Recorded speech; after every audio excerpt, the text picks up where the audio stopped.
أعوذ بالله من الشيطان الرجيم. بسم الله الرحمن الرحيم. الحمد لله الذي أنزل على عبده الكتاب ولم يجعل له عوجا قيما لينذر بأسا شديدا من لدنه ويبشر المؤمنين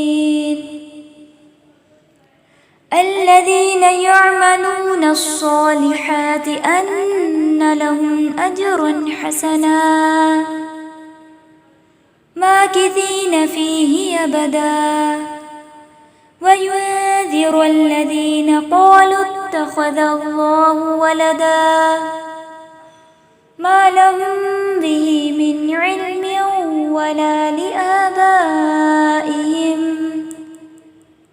كبرت كلمة تخرج من أفواههم إن يقولون إلا كذبا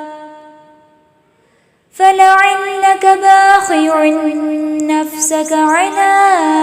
آثارهم إن لم يؤمنوا بهذا الحديث أسفا إنا جعلنا ما على الأرض زينة لها لنبلوهم أيهم أحسن عملا